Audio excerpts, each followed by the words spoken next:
Hey everybody, it's Aaron here with Get Your Geek On, and welcome to our review of Sonic the Hedgehog 2, which just premiered this last weekend on April 9th. I remember dates, I think. We'll go with 8th or 9th. So, quick recap. I mean, Sonic 1 came out 2 years ago, and it was such a great hit, I guess. They decided that they're going to make a second one starring the same characters from our first one, plus adding Knuckles and Tails. Their voice actors are escaping me right now, and I'm not good with names. If you've watched our show, you know this. So I'm just going to kind of jump straight into it because the fact is, I'll give you a little breakdown of the synopsis of the movie, and then we'll go into some non-spoiler stuff, and then I'll lead into spoilers. So, after settling into Green Hills, Sonic is eager to prove that he has what it takes to be a true hero. His test comes when Dr. Robotnik returns with a new partner, Knuckles, in search of the mystical Master Emerald. I wrote this down and I'm still not doing well. That has the power to destroy civilizations. Sonic teams up with his new sidekick, Tails, and together they embark on a global trotting journey to find the emerald before it falls into the wrong hands, aka Dr. Robotnik. So that's just a quick synopsis that you can pull up and see.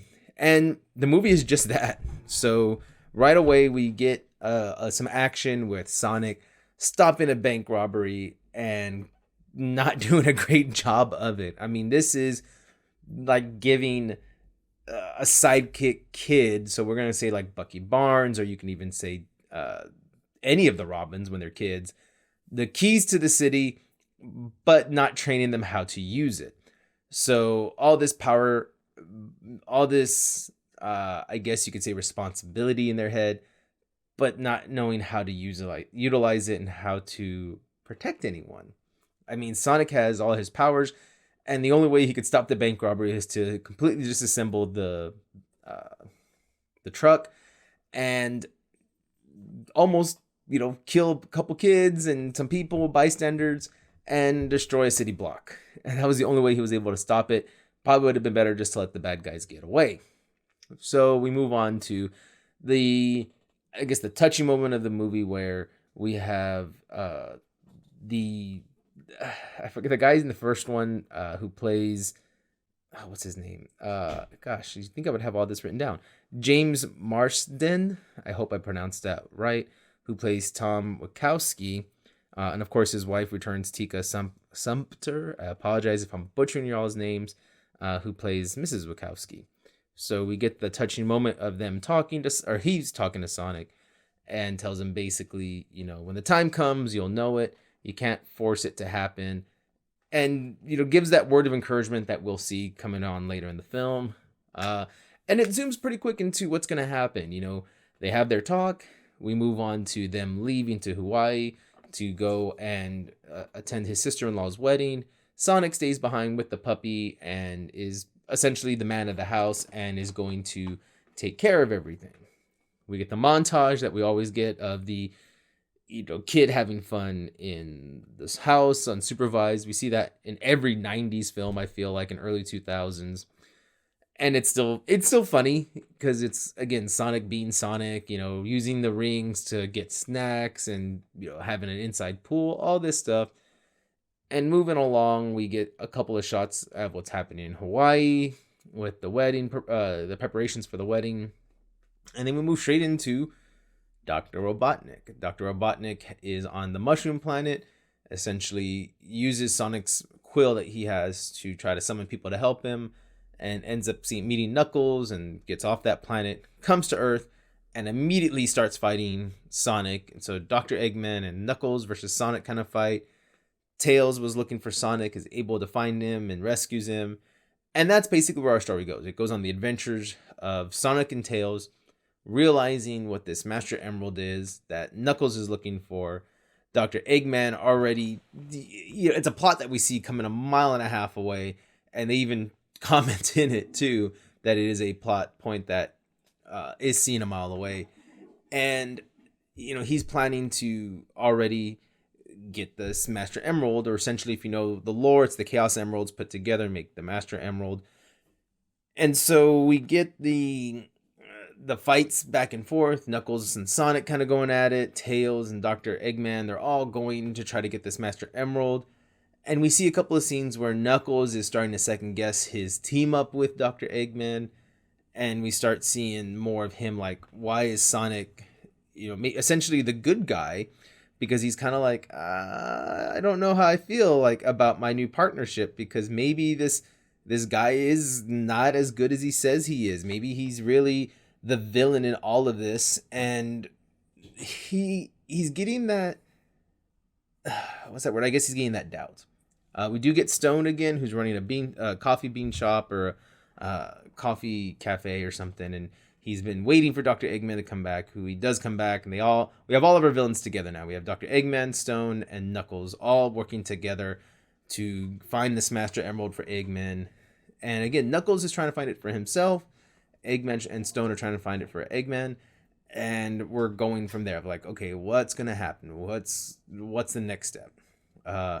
Eventually, we do get a battle between Knuckles, everybody, and Tails gets knocked out. Sonic starts blaming himself. And from there, we get the whole, oh, I need to do this journey alone. I don't want anyone to get hurt. And then again, we get the Eggman and Knuckles finding the emerald, and the inevitable betrayal that we all see coming, except Knuckles. Knuckles, he's naive, he doesn't know anything. He's kind of like, oh my gosh, you betrayed me. And even Eggman's like, anyone with an intellect would have seen this coming a mile away, which the audience does. It's a play towards the audience, which I think is cute. Eggman gets the Master Emerald. We have our big fight scene. Before we get a big fight scene, Knuckles is saved by Sonic, so he ends up turning to Sonic's side. Then we get the trio as Tails wakes up, and they go fight Eggman, defeating him and saving the day. Overall, a very typical action film. I was able to recap most of it in 7 minutes. I don't want to give a lot of details because I think you should go see it. Go support movies and go support our franchises that we love. That was just a really quick, brief touch on everything that's really happening, because I don't want to give spoilers away. But yeah, so we get everything with it. We get all of the stuff we expect from a film. We get the action. We get the friendship, because we get Tails, Knuckles, and Sonic teaming up. We get the comedy, which is sprinkled throughout the whole film. And it's pretty spot on, either with Sonic or with the Winkowskis, the whole family, the sister-in-law and the future brother-in-law. And the little twist in the wedding I don't want to talk about, because I think it was funny. And if you don't see it coming, it's cute. It's really, really funny. But I think we get everything we need in a family action film. Because again, it's not over the top. We're not going to see blood and dismemberment like we do in true action films like Bruce Willis does, Samuel Jackson, etc. This is a cartoon still. This is still geared towards kids, so remember that. But the story is all there. We get the Sonic talking to Knuckles, and he repeats what Tom tells him about the saying about kind of knowing when to use your powers and not just to use them, just to use them. And again, we get that same quote. He says verbatim what Wachowski says, and Knuckles is like, oh, it's an ancient proverb, isn't it? He's like, no, it's just what my dad says, basically. And then it's also a touching family story at the end of it, because friends become family. And that's what this is telling us at the end of it. As Sonic bonds more with the Wachowskis, he starts seeing them more as parental figures rather than just, I guess, friends that take care of him. He sees them in a new light at the end of it. And then he sees kind of Knuckles and Tails, I feel like, as like a brothers.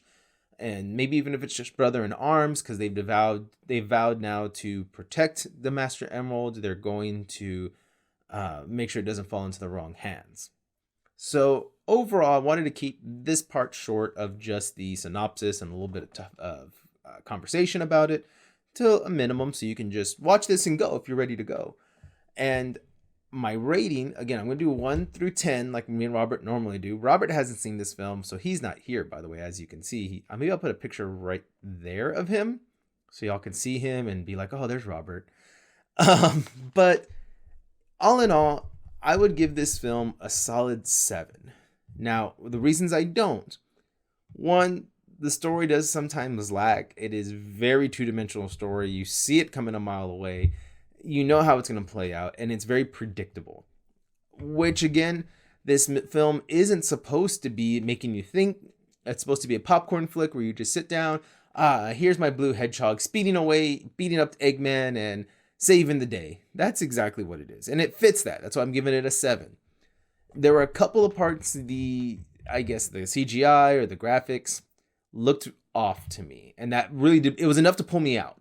Where I was like, okay, this doesn't look right. It doesn't feel like it fits into the film. It feels fake.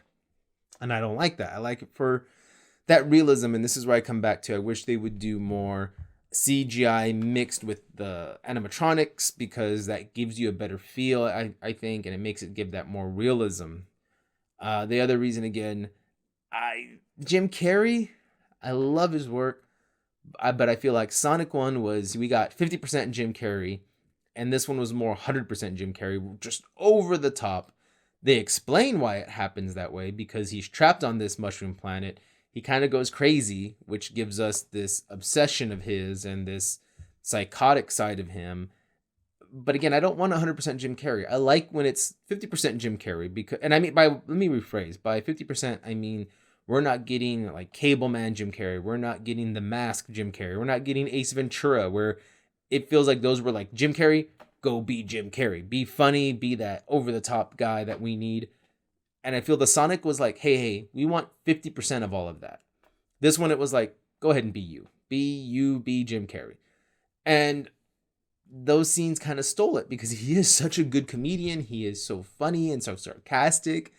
He can steal some of the scenes he's in, and I don't like that, because I want it to be about Sonic, about Knuckles, about the Wachowskis. I'm invested in all of them. I'm not really invested in my villain, who is, let's face it, he is the trope villain. He's the villain we see in every James Bond 80s and 60s and 70s film, where it's like, yes, I have this evil plan to destroy the world.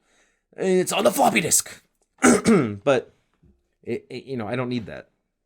So I think they should have kept Jim Carrey at that 50% level. Like, hey, tone it back down. Yeah, you've gone crazy, but let's keep it at this roughly 50% mark. This is where we kind of want you.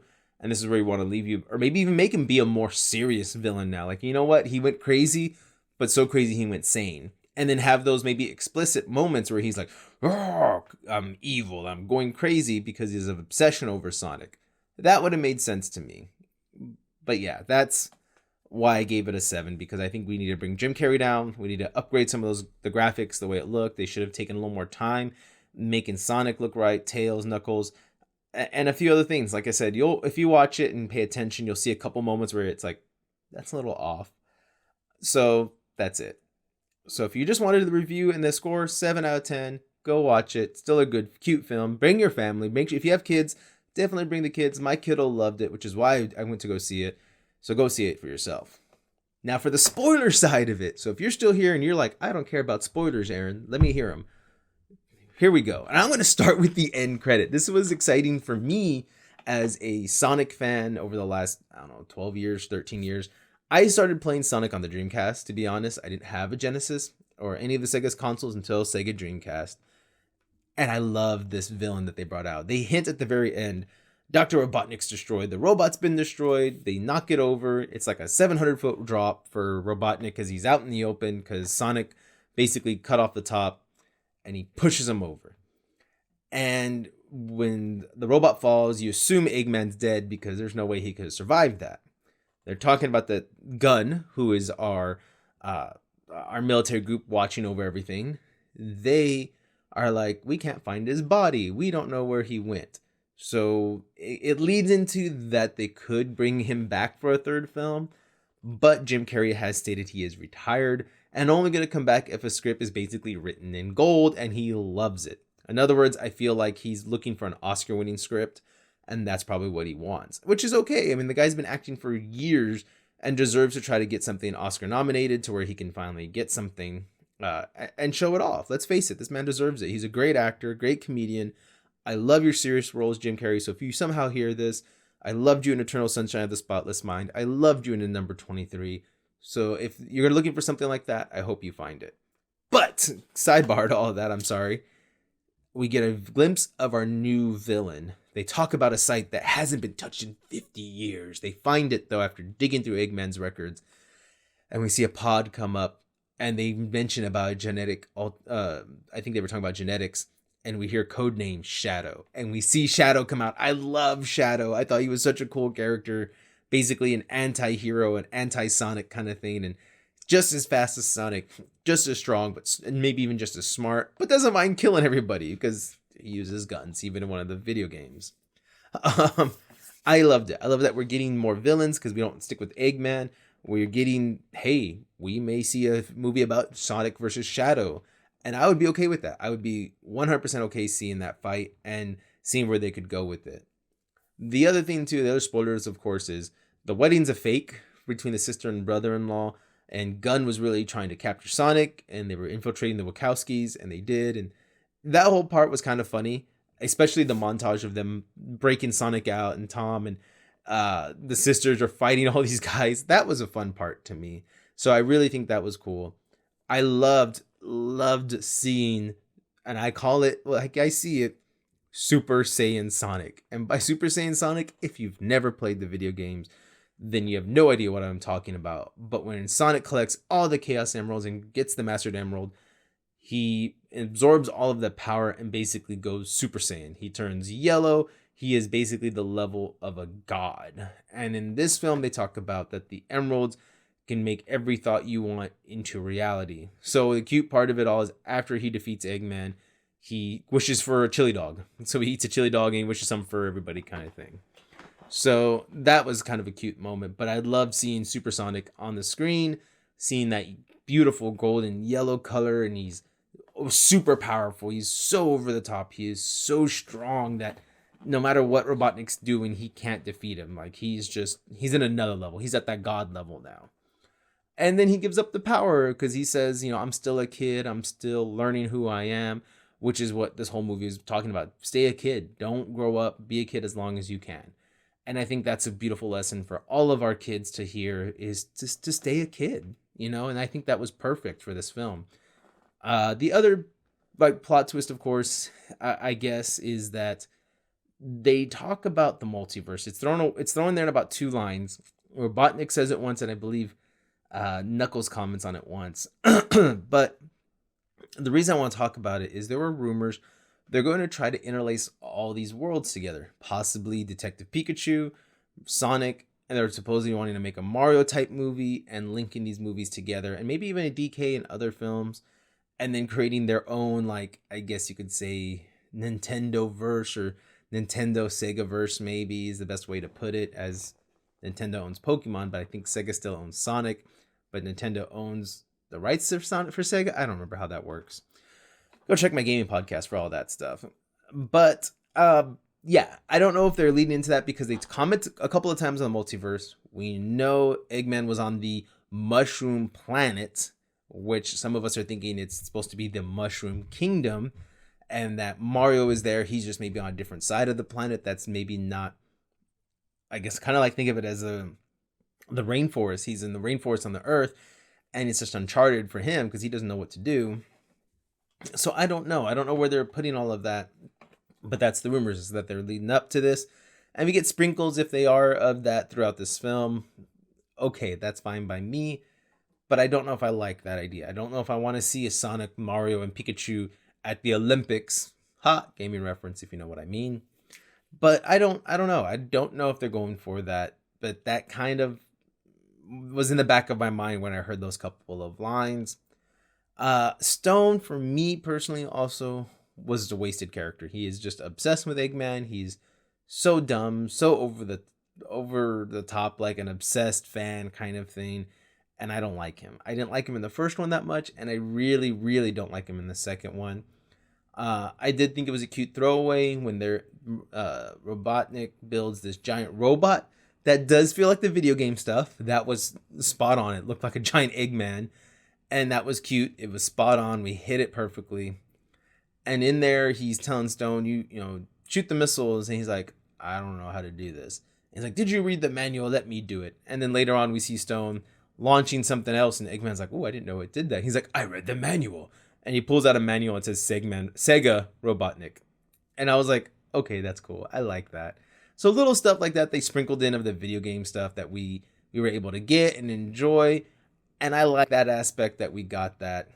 But overall, this film is a cute kids action film. Go see it. If you have kids, please bring them because they will love it. I almost guarantee that because my kiddo, who's almost teenage years, is enjoying these films. And I'm happy she is because I get to go enjoy them with her. We each had a couple laughs. I will say there are scenes that she checks out in because she does not like love and romantic stuff. So those parts of the movie she checked out at, where it's the wedding, where it's the Wachowskis, Tom and his wife, because they're trying to like say, oh, everything will be fine. It'll be okay with Sonic being by himself. And yeah, all of that was just, it was really a cute movie overall. It's really good to have as a family to watch it. But again, it's still a video game movie, so there's parts that still bother me personally on the video game level, but overall, something to watch. So on that note, please check out all of our stuff at Official GYGO on Facebook, YouTube, TikTok, and Instagram. Those are our main platforms we're on. TikTok has our snacks show that we do. Facebook and YouTube have all these videos that you get to watch. And of course, our podcasts are on any platform that you can listen to podcasts, all at Official GYGO. So go check everything out, guys. And remember to stay geeky and get your geek on.